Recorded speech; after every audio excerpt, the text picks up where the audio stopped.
so I'm kind of nervous. So if I stutter or something a lot, I'm sorry. All right. So um, living with a disability my whole life has definitely changed my life in good and in bad ways, and I'd like to share with you guys the things that God has taught me through it. So first, we'll pray, and then we'll jump right into it. Dear God, thank you for the gift of us all being able to be here tonight. Thank you we all got here safely. Um, Thank you that all the kids were able to make it tonight.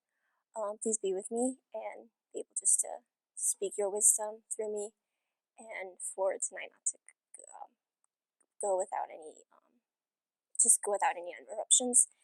And thank you for the gift of us all being here tonight. Amen. Okay, so from the world's point of view, living with a disability, you're categorized differently. So they kind of people will look at you and they think that you're unlucky or you're unfortunate or like God, you weren't in God's favor or whatever. You've heard a lot, but as Christians, that isn't and shouldn't be the way that we think about it. I should we I shouldn't focus on all my imperfections by what I can't and can't do. Um,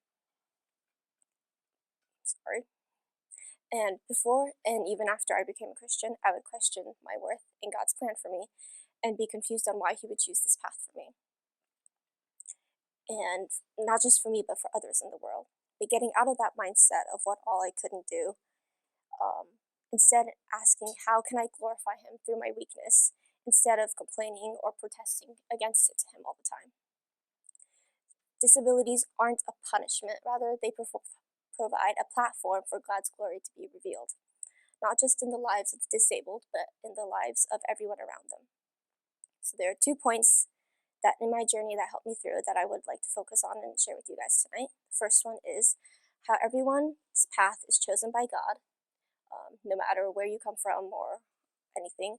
And the second, how we can glorify Him through our weaknesses and imperfections. So, first, in Jeremiah 1, verse 5, it says, "Before I formed you in the womb, I knew you. Before you were born, I set you apart."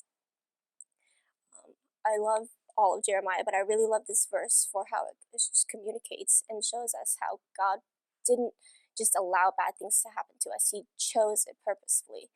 Um, and in my case, my disability was a part of my journey. Persevering through it has taught me a lot, and as a Christian, it's given me peace knowing God has a plan for all of us, and none of us was a mistake or an accident. He says again in Jeremiah 29:11, "For I know what I have, for I know the plans I have for you," and you guys all probably know the verse. That's another reminder of how we were all chosen by God before we were born. He knew exactly the path that He had for us. Um, there are many more verses in the Bible telling us how God formed us purposefully and beautifully.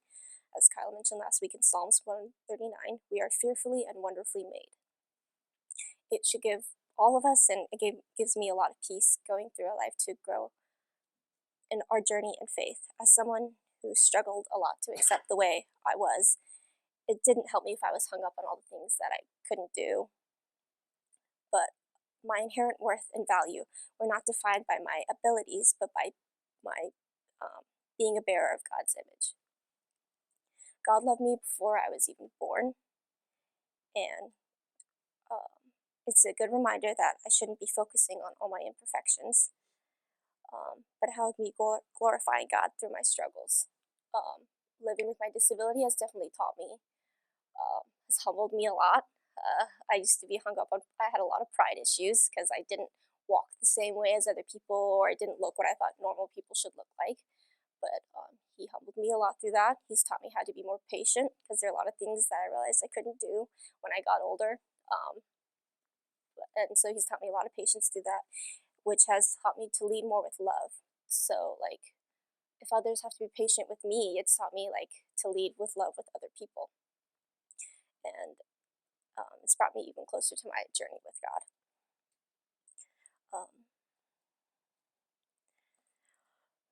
Um, my disability wasn't my prison, but was in fact the thing in my life that would lead me closer to God. For God works through our weaknesses and disabilities, using them as opportunities to demonstrate his power and bring about his purposes. So second, how could I, as a Christian, glorify God through my weakness? And how can my disability bring me closer to God? I used to think my disability defined who I was, which of course it didn't, but I got stuck in that mindset.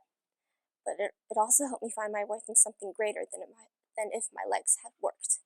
As mentioned in John 9, verse 2 through 3, when Jesus' disciples asked him, "Rabbi, who sinned, this man or his parents, that he was born blind?" Jesus answered, "It was not that this man sinned or his parents, but that the work of God might be displayed in him." My worth and purpose was to bring glory to God despite everything else. I am defined by not by God, and not by what anyone or what I thought of myself. I remember it changed in my mind after I became a Christian. Um, yeah, I defined myself as Kaylin Roseno, the girl with a disability. But then after I became a Christian, it was Kaylin Roseno, a child of God. And I definitely, it's not that, after I became a Christian, I stopped with all my struggles and didn't think about my disability anymore. But it wasn't the focus of my mind anymore. I had God help me focus it on Him and how no one is defined by their disability, and I was a part of that. And I can definitely say without my disability, I would not have learned these lessons as well as if I didn't have them. It's definitely been hard, but very redeeming at the same time. In 2 Corinthians 12:8, chapter 12, verse 8 through 10, Paul talks about his thorn, but listening to his words, now he puts his weakness in God's hands, encourages us all. 3 times I pleaded with the Lord about this, that it should leave me. But he said to me, "My grace is sufficient for you, for my power is made perfect in weakness. Therefore, I will boast all the more gladly of my weakness, so that the power of Christ may rest upon me. For the sake of Christ, then I am content with weakness, insults, hardships, persecution, and calamities. For when I am weak, then I am strong." That's always been a really good reminder for me. It's kind of crazy to think that in our moments of weakness, we're stronger in God. But in my personal journey, the I've had to rely on him more because of my weakness, which has definitely furthered me um, in his path for me. Um,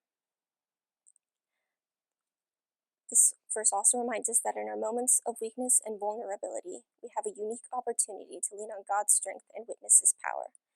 And that's the case for anyone with a disability. Some people have, Down syndrome or autism or a learning disability, and who who can't get out of bed, who are stuck in a wheelchair their whole life. And it's not only to them sometimes they won't even notice that they have a disability, but I feel like God uses them to further our journey with Him. So sometimes we have to be more patient with them or more understanding, and I think that will teach us how to interact and lead with love better. Um, but also through their weaknesses, each of us are tested in our own trials that will shape us and refine our faith. And not all of the days are easy. Sometimes we have to fight. I have to fight with the urge to complain, or with whether it's I'm dealing with myself or with other people who might need more patience. But it's definitely helped me knowing that this is a part of God's plan for me. And before, when people would say that to me, like my parents, or even like if I read the Bible and it told me that, it'd be hard to believe. Just like He gave me disability, that's part of His plan for you. It kind of sounded cold and callous to me, which of course isn't. But He isn't. But it's through my journey, I think from my point of view, it's definitely helped me realize that God cares for all of us, and that He wasn't just allowing me to have this disability or anything. It was part of His journey for my life and for the lives around me even. And I needed to focus not on all the bad, but also on the good. Like, I can still walk, which I will always be forever grateful for. Um, and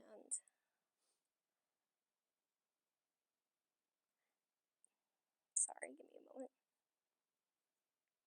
It also, with other people's challenges and vulnerabilities, it invites us to extend kindness, empathy, and support.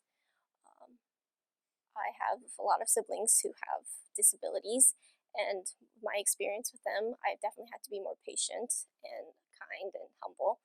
And not all days am I, but through not only my experience, but through theirs, I can witness God's journey in me and in my siblings and everyone around them.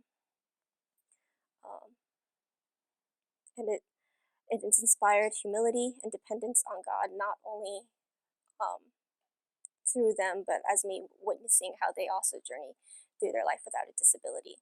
Um, they've also been good examples to me. I tend to complain a lot or just get down in the dumps sometimes, and they've been great encouragements to me also to know that not to get hung up on it. One of my sisters, she'll go throughout the whole day with a big smile on her face, and I could learn a lot through that. Um, and so I think just in I would definitely say it took me a while to get to the place that I am now, and even some days they're still hard.